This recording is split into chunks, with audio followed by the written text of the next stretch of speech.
செல்லடா முன்னே செல்லடா தைரியமே துணை. வணக்கம். 2024 பாராளுமன்ற தேர்தலுக்கு நீங்கள் எல்லாம் தயாராக இருப்பீர்கள். யாருக்கு வாக்களிக்க வேண்டும் என்று தீர்மானிப்பதை விட யாருக்கு வாக்களிக்க கூடாது என்று தீர்மானிக்கக்கூடிய மிக முக்கிய தருணத்தில் நாம் இருக்கின்றோம்.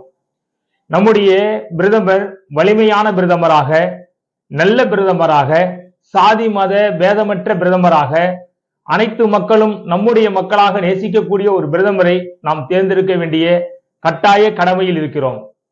நம்முடைய பிரதமர் மோடி அவர்கள் நம் நாட்டில் பல்வேறு கலவரங்களும் பல்வேறு பிரச்சனைகளும் இயற்கை இடர்பாடுகளும் இருந்த பொழுதெல்லாம் நம் நாட்டில் இருந்த சூழலை விட அவர் அயல்நாட்டில் இருந்த காலகட்டம் தான் அதிகமான காலகட்டம்.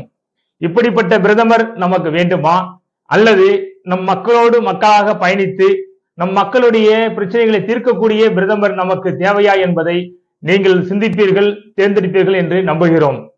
இப்பொழுது நம்முடைய தமிழ்நாட்டில் பல்வேறு பிரச்சனைகள் நடந்த பொழுதெல்லாம் நம் தமிழ்நாட்டை நோக்கி வராத பிரதமர் மோடி அவர்கள் நம் தமிழ்நாட்டிற்கு பல்வேறு முறை பிரச்சாரம் என்கின்ற பெயரிலும் பேரணி என்கின்ற பெயரிலும் வந்து செல்கிறார்.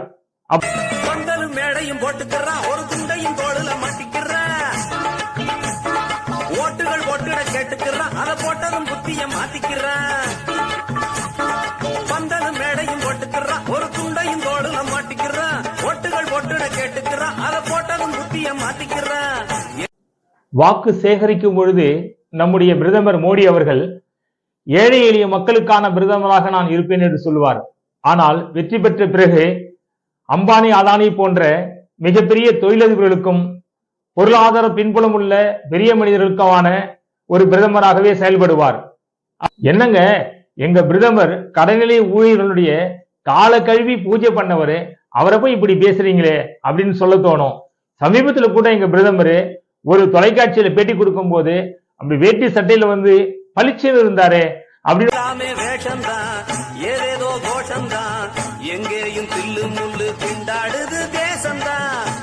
2014ல மோடியை நம்ம பிரதமரா தேர்ந்தெடுத்த பொழுது இந்த நாட்டில் பாலாறும் தேனாரும் பாயும் என்று நம்பினோம்.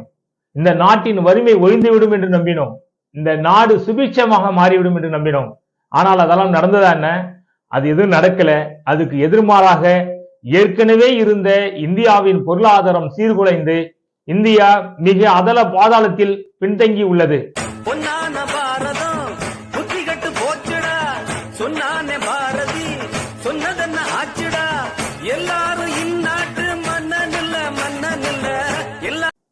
மோடி அவர்கள் நம் நாட்டை ஆண்ட இந்த காலகட்டத்தில் சாதி மதம் என்கின்ற பெயரில் பல்வேறு கலவரங்களும் மக்களுடைய மன குமுறல்களுமே நமக்கு பரிசாக கிடைத்திருக்கிறது.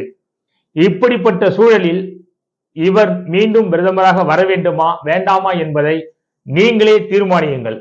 அதாவது சிலையாக இருக்கின்ற ராமருக்கு தங்கத்திலான யானையை விளையாடுவதற்கு, சிலையாக இருக்கின்ற ராமர் விளையாடுவதற்கு சிலையாக இருக்கின்ற தங்கத்திலான யானையையும் தங்கத்திலான குதிரைகளையும் பல்வேறு ஆபரணங்களையும் கொடுத்த மோடியால் இந்தியாவின் ஏழை எளிய மக்களை வறுமை கோட்டிலிருந்து மாற்றுவதற்கான எந்த முயற்சியும் மேற்கொள்ளவில்லை.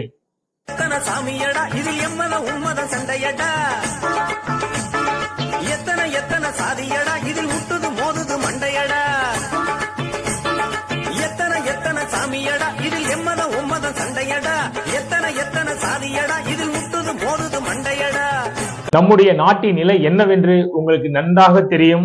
நாம் நல்ல பிரதமரை, வலிமை மிக்க பிரதமரை, நம் மக்களை நேசிக்கின்ற பிரதமரை தேர்ந்தெடுக்க வேண்டும். அப்படி தேர்ந்தெடுக்க நாம் தவறினால் தன்னால புரிஞ்சுக்கிட்டு எல்லாரும் திருந்தணும், இல்லாட்டி நடந்ததுக்கு பின்னால வருந்தணும், அஞ்சுவதென்ன கெஞ்சுவதென்ன புண்ணியம் இல்ல. நீங்கள் அனைவரும் 100% வாக்களித்து நல்ல பிரதமரை தேர்ந்தெடுப்பீர்கள் என்று நம்புகிறோம். நன்றி, வணக்கம்.